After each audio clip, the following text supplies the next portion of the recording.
Votos cordiais de saúde e paz a todos. Trago o abraço fraterno do Grupo Espírita Francisco de Assis, a todos que fazem, a todos que frequentam Uniluz, e como de costume, fazemos votos que permaneçam fiéis a Cristo e a Kardec, tendo em vista a nossa necessidade de, no momento onde passamos por tantas tribulações, esta casa permaneça como um porto verdadeiramente seguro, fiel a ambos.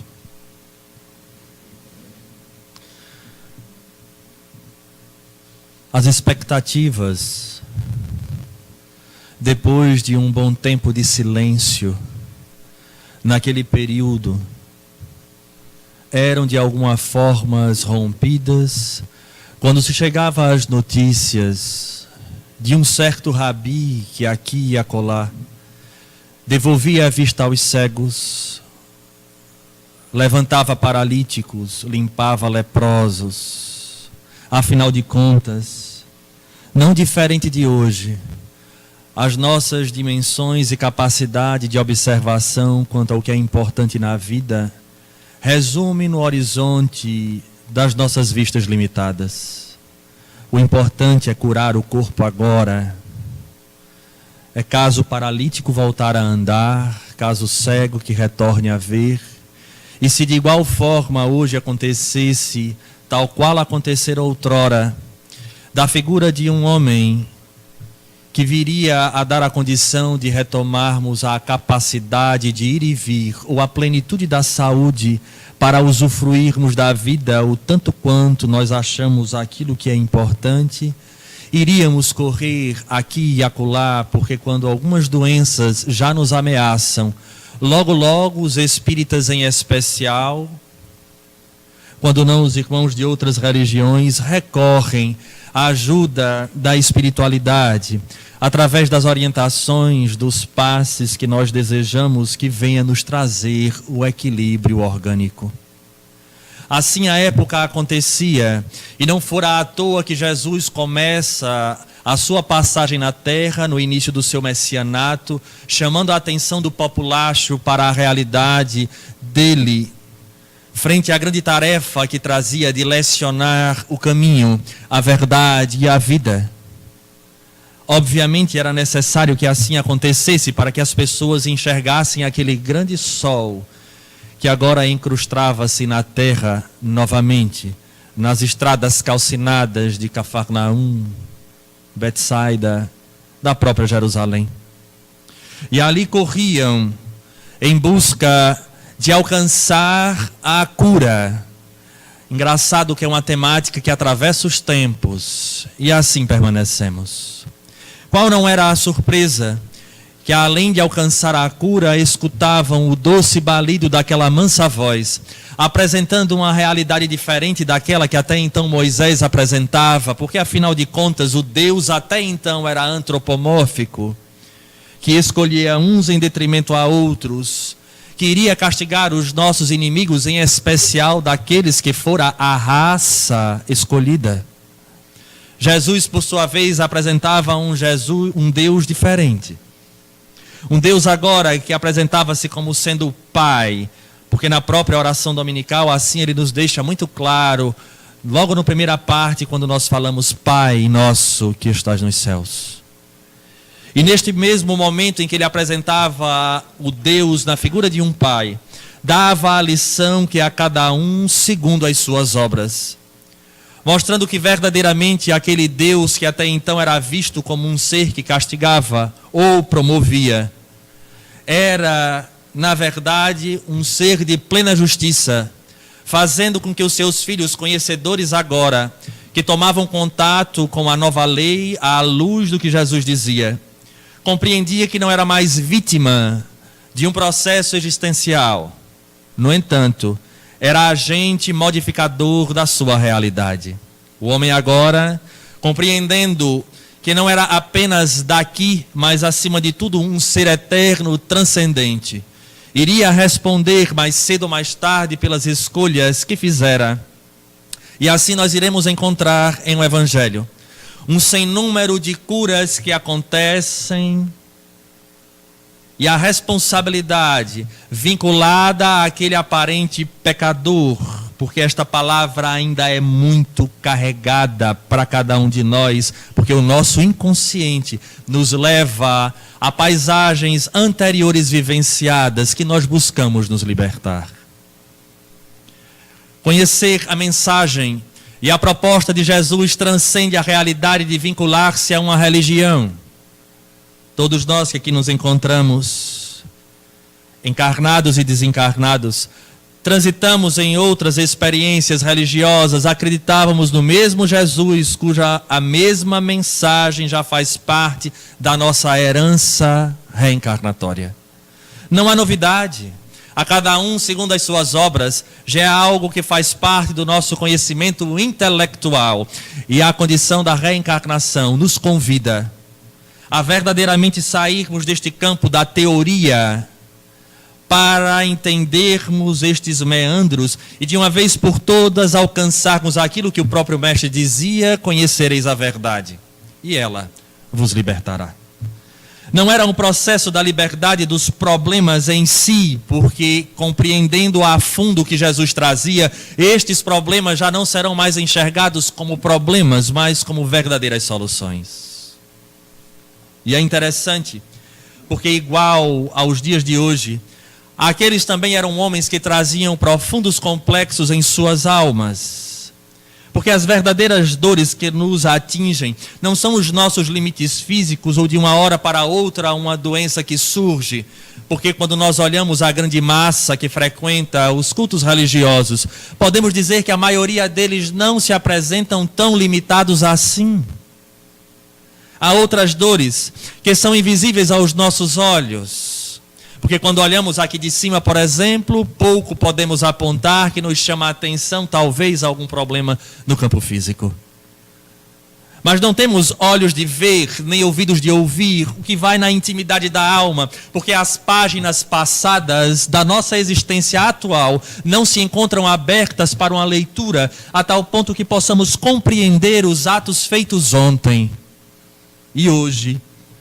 Inclusive quando adentramos uma doutrina espírita, trazido não poucas vezes por um processo de uma dor atroz, ou uma perda, ou uma decepção, ou até mesmo o medo que venha a acontecer algo diante das instabilidades do processo existencial, ainda assim afivelamos a máscara de uma harmonia e de um equilíbrio. E nós afivelamos de forma tão especial que nós passamos a acreditar na própria falsidade que colocamos em nossa face. Porque não queremos demonstrar ao outro as nossas fragilidades, não queremos demonstrar ao outro as nossas tristezas, as nossas lamentações, e para isso serve a mensagem de Jesus. Essa é libertadora, porque é algo que marca a nossa alma ao longo das existências. Quando observamos uma depressão, por exemplo, chegando a ser a grande epidemia do novo século, é indiscutível que existe ali guardado um fenômeno ou um processo de culpa. Culpa esta, talvez, que nem o próprio que no momento esteja a espiar tenha a condição de ler estas páginas passadas para compreender o fenômeno intrincado deste Deus que é soberanamente justo e bom. E é exatamente para isso que Jesus veio à Terra, para abrir as portas, romper as algemas, devolver ao indivíduo a possibilidade da escolha consciente, porque até então, ao longo dos séculos, nós somos levados a escolher, poucas vezes, de uma forma clara, conseguindo colocar na balança da razão causa e efeito. O instinto nos fala mais alto. A vontade de ter, de fazer, de vivenciar, às vezes supera a razão e o sentimento. A dignidade e a honradez, para depois fruirmos de forma muito amarga aquele fel dos resultados de uma conduta desequilibrada. Daí porque nós não podemos olhar para a mensagem de Jesus unicamente com os velhos hábitos de um processo de uma idolatria. quando dizia a ele que a porta é estreita e o caminho é árduo, não é apenas uma figura de linguagem. É muito mais profundo, porque reestruturar-se, toda a reeducação nos leva a um processo de sofrimento. Reeducar os sentimentos, conseguir controlar os desejos, pensar antes de agir, transcender na condição do enxergar, vencendo a fisiologia, para entendermos que às vezes magoamos, ferimos, nos comprometemos com a lei e às vezes nem nos apercebemos. É neste instante que essa proposta de Jesus ganha uma vestimenta e uma robustez peculiar. Para olharmos aquelas curas, é necessário o olho que transcende. Não mais apenas a letra que mata, mas o espírito que vivifica, como nos diria Paulo de Tarso.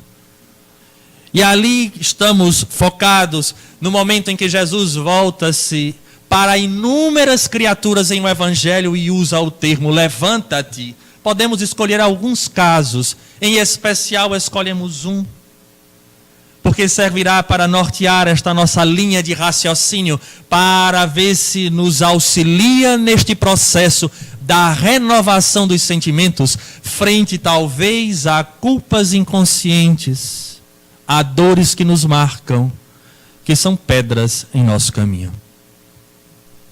Conta-nos que em certa tarde especial, no momento em que este Jesus já havia feito as curas, passara à casa de Simão Pedro, lá em Cafarnaum, quando muitos se acercaram daquele ambiente.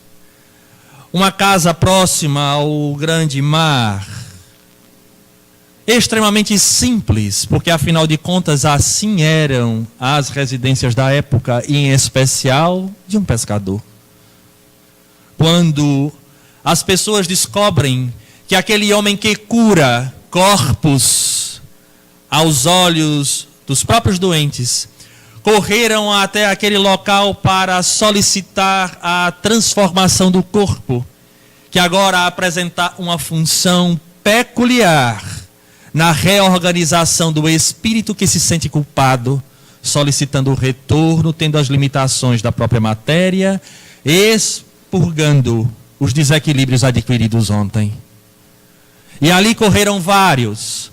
Ali encontrava-se Simão Pedro na porta, olhando a multidão que cercava a casa, inclusive a intimidade do seu lar, quando percebe as feições do mestre, trazendo traços de cansaço e um olhar para ele penetrante que já lhe apontava que verdadeiramente solicitava ajuda para poder dar um tempo, já que fora todo um dia produzindo verdadeiras curas.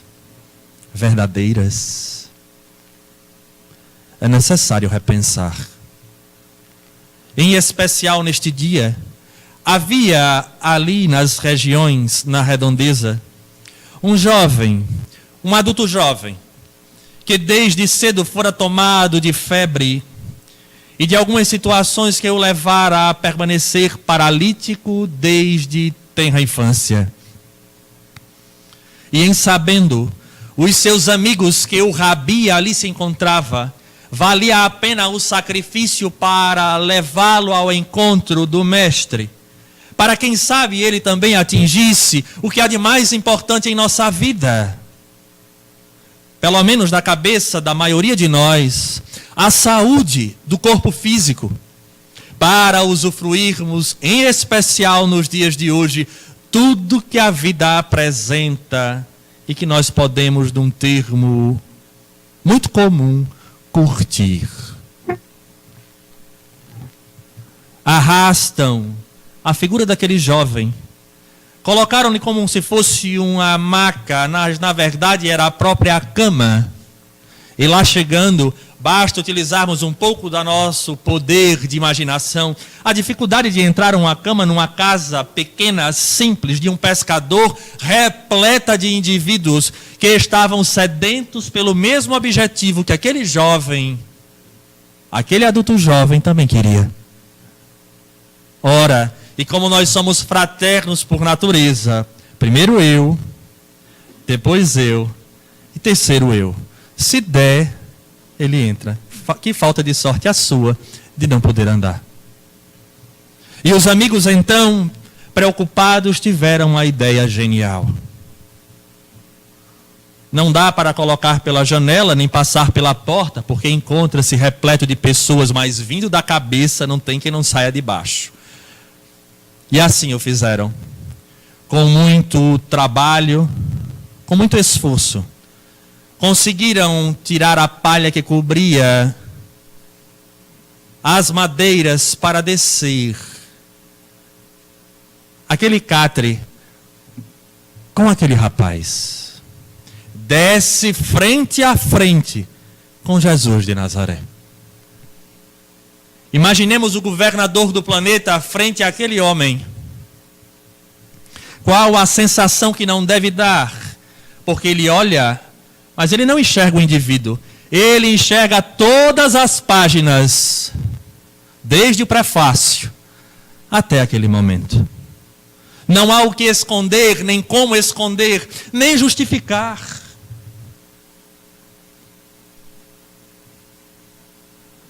E ele pergunta: Natanael ben Elias, creis que eu posso curar-te? Meu Deus, quem é este homem que eu nunca cruzei com ele sequer e ele me chama pelo nome? Obviamente ele não fala isso para que Jesus escute, mas Jesus responde: Natanael, eu te conheço desde ontem. Eu sou o bom pastor e, como tal, conheço as minhas ovelhas nominalmente. É muito profundo. Já viu a confusão? Em outras palavras, ele disse: não pense na minha frente, porque o que você pensar, eu descubro. Eu fico imaginando o que é que a gente não passaria numa situação dessa, né? Porque a mente da gente nem sempre a gente controla, pelo menos não a minha. E aí vem 1000 pensamentos ao mesmo tempo e ele conseguindo. O cara pensou: meu Deus, quem é esse homem que me chama pelo nome? Ele disse: eu te conheço desde ontem. E eu conheço cada um nominalmente. É interessante, porque nós não nos achamos assim. A nossa fé, mesmo o entendimento espírita, parece que existe uma grande distância e há num processo evolutivo, mas nós não achamos que somos conhecidos nominalmente. Mas ele deixa isso muito claro. Quando ele diz: eu te conheço desde ontem e conheço as minhas ovelhas nominalmente, a grande mensagem que Jesus diz não é o fato de saber o nome. Eu conheço a necessidade e o histórico de cada um das minhas ovelhas. Essa é a mensagem. Vai além de um nome. Mas ele tinha feito uma pergunta: creis que eu te posso curar? E segundo narra Amélia Rodrigues, diz que o próprio ficou meio balançado e quase que instintivamente respondeu: eu creio. E eis aí um momento peculiar quando Jesus: teus pecados estão perdoados. É interessante, porque é exatamente aí onde a gente vai ver a diferença do que nós falávamos, de curar corpos e sanar marcas na alma. Há uma grande diferença. Teus pecados te são perdoados. E obviamente na hora em que se escuta, cria-se uma balbúrdia. E a lógica já nos fala que diante daquela maca descendo, as pessoas obrigatoriamente se afastam. E no momento em que se cria o diálogo entre o Messias e o próprio Natanael, as pessoas ficam na expectativa, porque afinal de contas a curiosidade que hoje nos atinge faz parte do indivíduo humano. E as pessoas estavam a escutar aquele diálogo. E ele de forma clara diz: os teus pecados te são perdoados. Ali havia fariseus, doutores da lei, publicanos, que buscavam alguma coisa para incriminá-lo, e qual não era a ousadia daquele carpinteiro em falar de os teus pecados te são perdoados, como se não era um homem sagrado segundo a lei. O próprio Natanael fica: quem é este homem? Como ele pode dizer que os meus pecados são perdoados? E ele mais uma vez, para deixar Natanael um pouco acanhado, diz: é mais fácil que eu diga teus pecados te são perdoados, ou levanta-te e anda? Coitado de Natanael, não podia pensar. Pensava, Jesus respondia.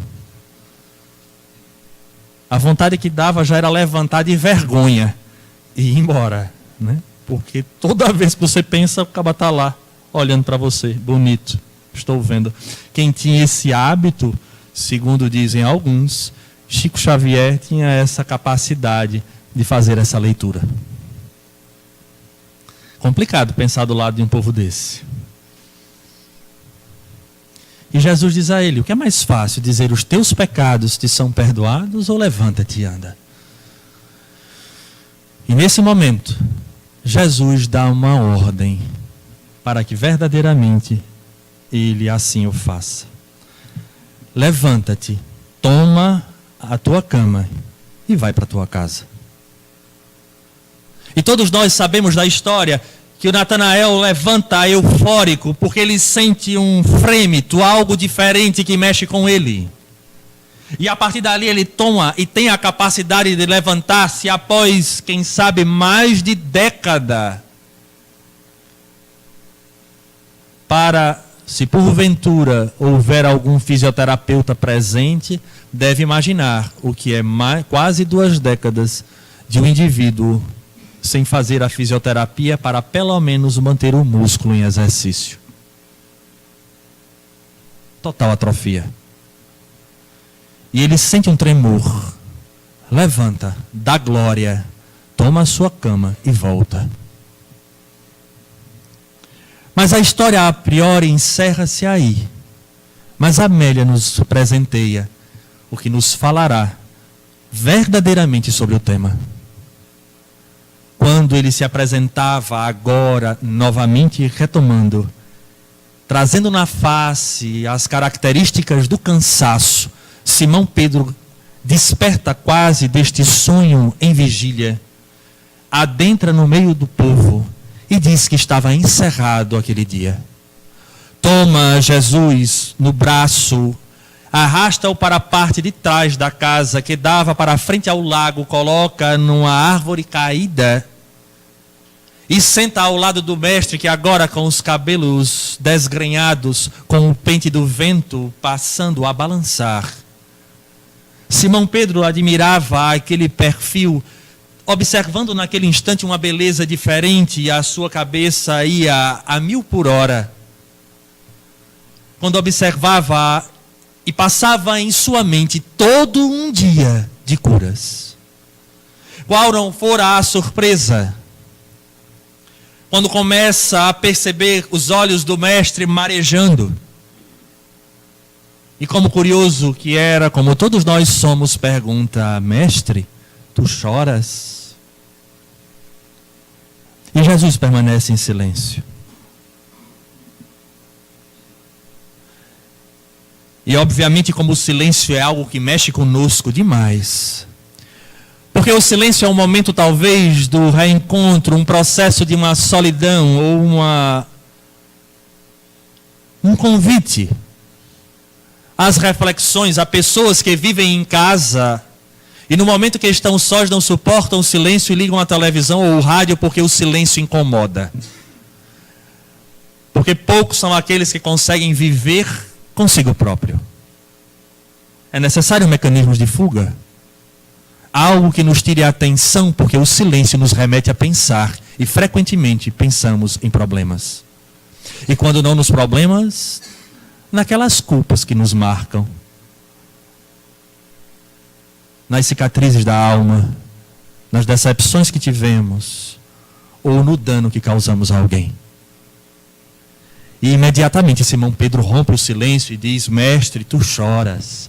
Provavelmente deve ser por conta da quantidade de curas. Quantos não foram limpos, retornaram a ver, deves estar agora feliz. Daí o motivo das tuas lágrimas. Jesus volta para ele e diz: não, Simão, nem o mundo me entende e por enquanto nem tu mesmo me entende. Não é esta a razão pelo qual eu choro. E Simão pergunta a ele: por que dizes que não te compreendemos, Rabi? E ele nos dá uma resposta que eu peço licença para ler na íntegra. Simão, neste momento, enquanto consideras o reino de Deus pelo que viste, Natanael, com alegria infantil, comenta o acontecimento entre amigos embriagados e mulheres infelizes. Outros que recobraram o ânimo ou que recuperaram a voz, entre exclamações de contentamento, precipitam-se nos despenhadeiros da insensatez, acarretando novos desequilíbrios, desta vez irreversíveis. Precisamos pensar urgentemente. Às vezes, estamos atados à velha visão da cura dos corpos físicos, como falava. Adentramos a casa espírita esperando aquele espírito que junto ao médium possa promover milagres. E Jesus nos encerra nesta frase a essência das suas profundas lições. A doutrina espírita a seu tempo, trazendo o evangelho redivivo, a mensagem de Jesus pura, sem necessidades de palavras mágicas, nem roupas especiais, nenhum tipo de rito, dá ao homem o seu verdadeiro posicionamento frente à divindade. E faz, obviamente, que ele entenda agora que de fato é o autor da sua existência.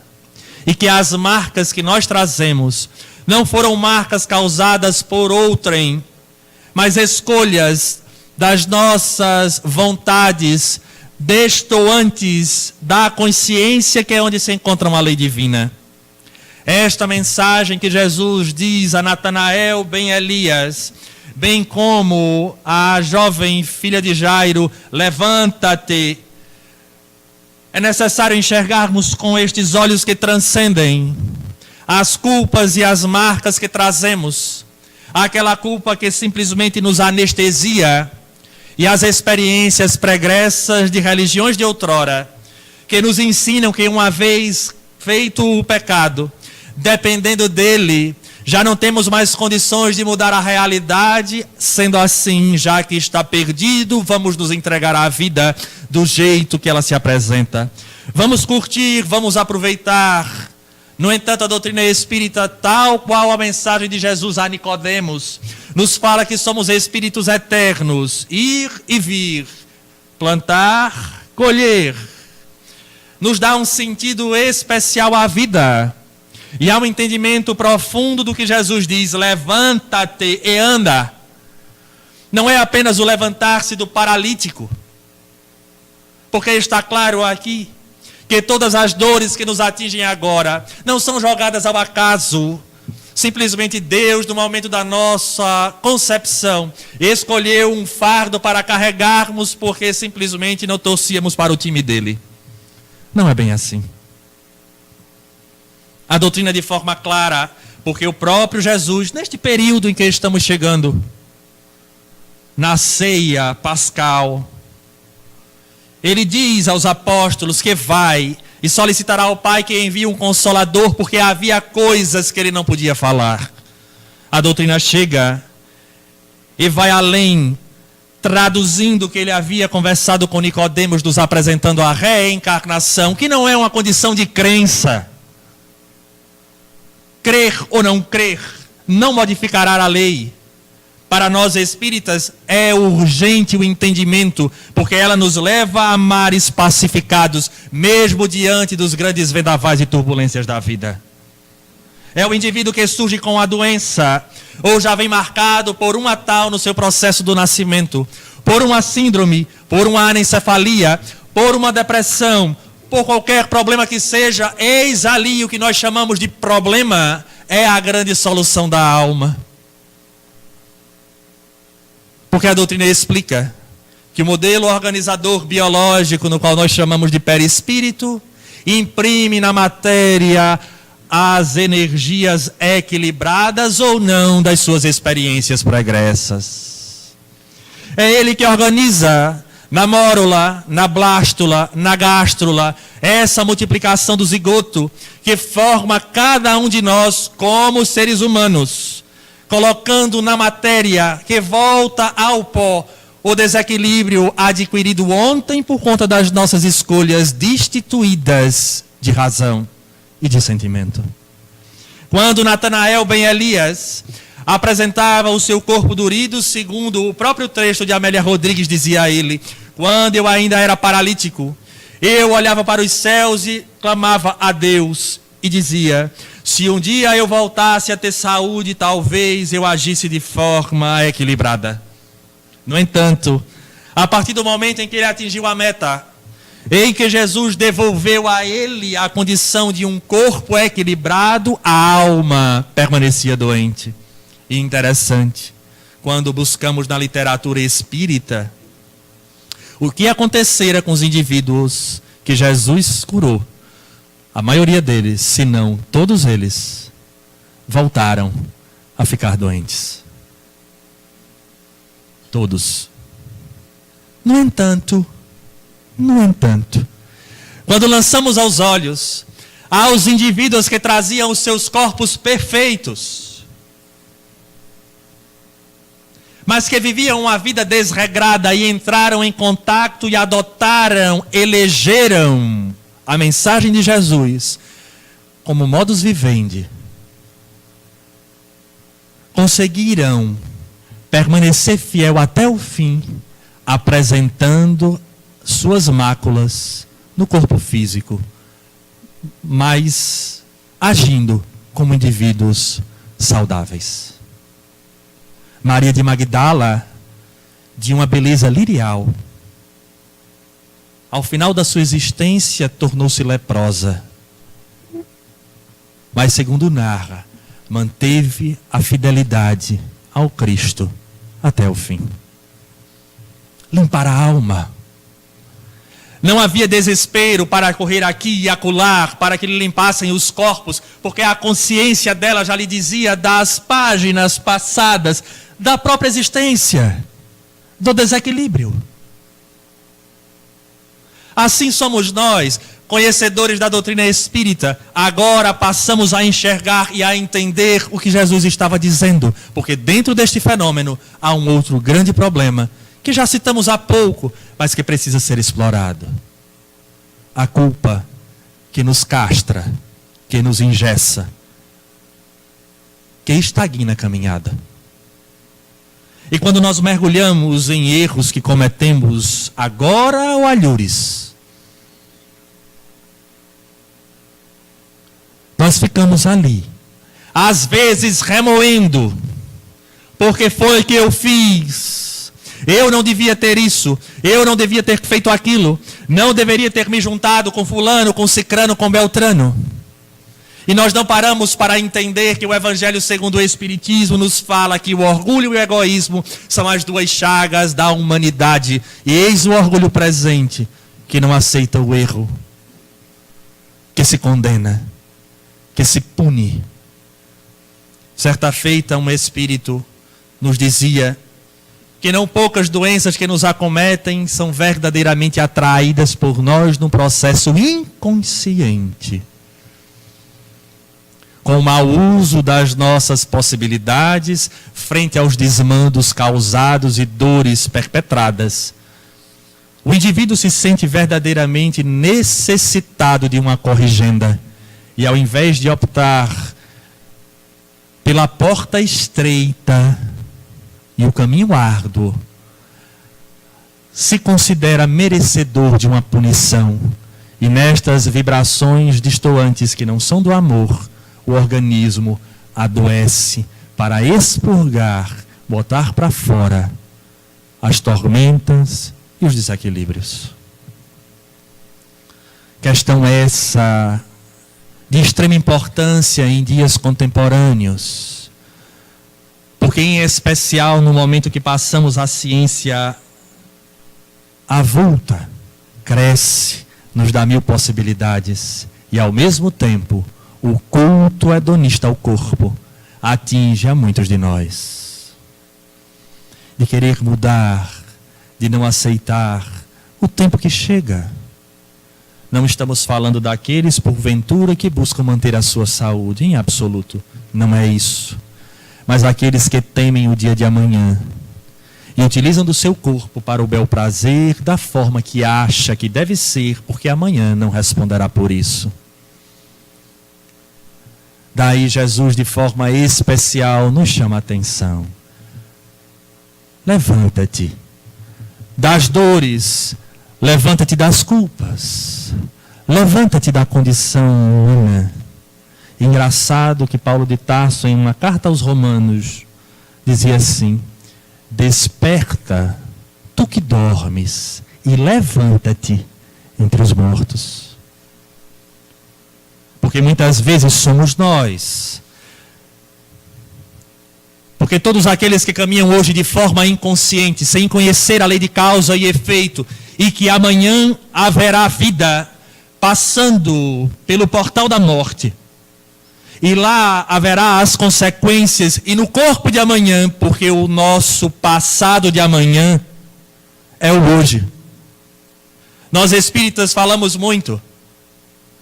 Nós sofremos hoje aquilo que plantamos no passado. No entanto, o passado do amanhã é o hoje.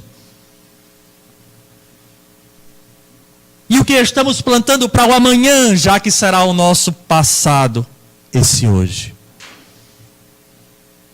É uma doutrina aguda e de responsabilidade. Não adianta vir para idolatrar, para adorar, para receber um passe, porque o que necessita ser curado é a alma.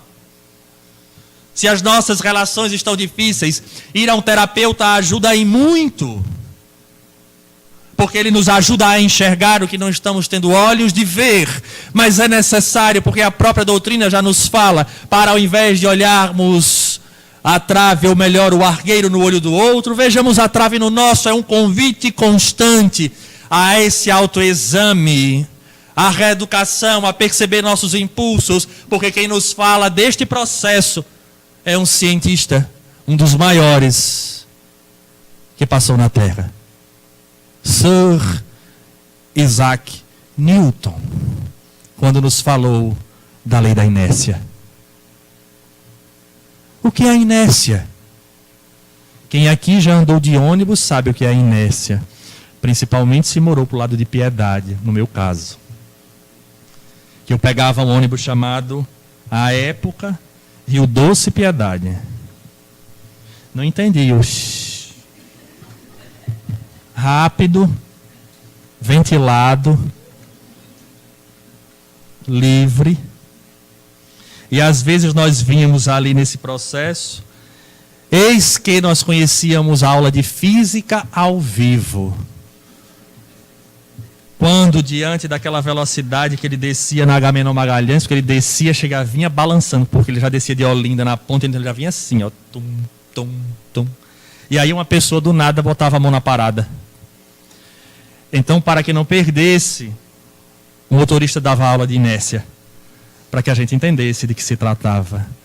Ele imediatamente, junto com o puxar para a direita, ligando a sinaleira, tudo num único conjunto de movimentos, ele botava o pé no freio. O ônibus parava e a tendência da intimidade era ir. E todo mundo ia lá para frente, todo mundo amassava e depois se reorganizava. Isso é inércia.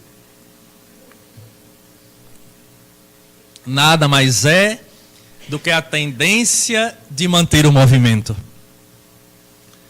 É bom quando a gente está dirigindo, porque a gente sabe que vai frear, então a gente se sustenta. O vizinho é que não sabe, ele vai lá e volta. Já percebeu? A inércia é isso. Então a pessoa passa na frente, você freia. O outro que está do lado vai, volta. Se não tiver o cinto, já sabe. Essa é a inércia. Mas, Alisson, o que tem a inércia a ver com isso? Tudo. Nós somos um espírito que estamos no processo do ir e vir. Que buscamos, de alguma forma, a figura de Jesus e as suas lições, mas ainda não nos propomos a nos reeducar verdadeiramente. E aí, quando nós reencarnamos, é o freio que o motorista dá, é o corpo. A tendência do espírito é seguir o mesmo movimento que ele havia seguido anteriormente. O corpo é desenhado, uma nova personalidade, uma nova oportunidade para mudar a tendência do movimento anterior. A psicologia diz que o nome disso se chama tendências que nós trazemos. Na verdade, é a inércia da alma. Daí, quando nós hoje chegamos à Terra e sentimos aquele desejo de agir como homem velho, já é o sinal da necessidade da reeducação para que amanhã não venhamos a sofrer o que hoje estamos sofrendo, porque este processo de sofrimento, ele é, na verdade, um processo corretivo. E Jesus diz assim: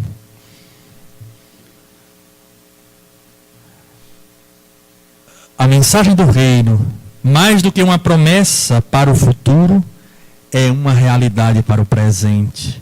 Penetra o íntimo e dignifica, desvelando os painéis da vida em deslumbrantes cores. O Filho do Homem, por isso mesmo, não é um remendão irresponsável que sobre tecidos velhos e gastos costura pedaços novos, danificando mais a parte rasgada com um dilaceramento maior. Seria um desastre depositar em vasilhas imundas e velhas o vinho novo e capitoso, que fermentaria com precipitação. Nós não temos como viver essa proposta transcendente e diferente, querendo manter os velhos hábitos, a velha cultura, a realidade do mundo. Os métodos eficazes para curar e disciplinar são severos. Olha o que Jesus nos diz. Os métodos eficazes para curar e disciplinar são severos. E por isso mesmo, indesejados. Isso é muito sério. Os métodos eficazes para curar e disciplinar são severos e por isso mesmo indesejados. No entanto, esse enviado ficará indefinidamente ao lado da humanidade. Ajudará sem cansaço e lentamente elaborará a era da paz e da alegria sem jaça. Nos fala Jesus do Consolador prometido, que chega até cada um de nós, que trazemos as nossas marcas, as nossas páginas passadas, que apesar de não lermos com clareza qual o teor da história, sentimos as consequências deste ontem, porque ao passarmos por determinada problemática, percebemos a consequência. No entanto, como se nos abre os horizontes da imortalidade, não há nenhuma causa para desespero, porque o pior que possa nos acontecer nada mais é do que o retorno à pátria espiritual na continuidade da vida. Portanto, nada justifica nos desesperarmos. É necessário e urgente, sim, que, como disse Jesus a Natanael ben Elias, levanta-te e anda. Não chora pelos erros cometidos. Não atrasa a tua marcha, nem na inércia, nem na repetição dos equívocos que já percebemos. Levanta. Essa é a mensagem. Porque o que já está feito não se modifica. Podemos sim equilibrar a atitude, porque o bem que é feito anula o mal que já aconteceu. E ao invés de perdermos tempo sentados chorando, fruto do orgulho que não aceita aquele convite de Jesus, quando ele próprio dizia: aprendei comigo. que sou manso, que sou humilde, porque para aprender é necessário colocar-se como aprendiz, e só quem é humilde coloca-se como aprendiz. E no processo da humildade, vendo-nos como verdadeiros aprendizes da vida, tendo Jesus como mestre, levantemo-nos. Não vamos perder tempo em choramingar aqui ou acolá os problemas, mas façamos o que ele disse: levanta-te e anda e caminha. Porque a proposta da doutrina espírita, igual a de Jesus, não é olhar para trás, é saber que lá sim nós agimos, que hoje há uma consequência, mas ao invés de nos prendermos para trás, olhemos para frente, porque este futuro nos espera. Aguarda as nossas sementes, a tal ponto que ele próprio disse: um semeador saiu a semear. Somos todos nós, semeadores da vida, que com coragem, enfrentando as dores aqui e acolá, estaremos uma hora resgatando o passado, mas ao mesmo tempo desenhando o futuro. Assim, nos momentos de dores, de desespero, de lágrima, de abandono, de solidão, de doença, de saúde, de tristeza, de alegria, levantemo-nos e continuemos a andar sempre com Jesus e por Jesus. Aos irmãos desta casa, um grande abraço, votos sinceros de saúde e muita paz.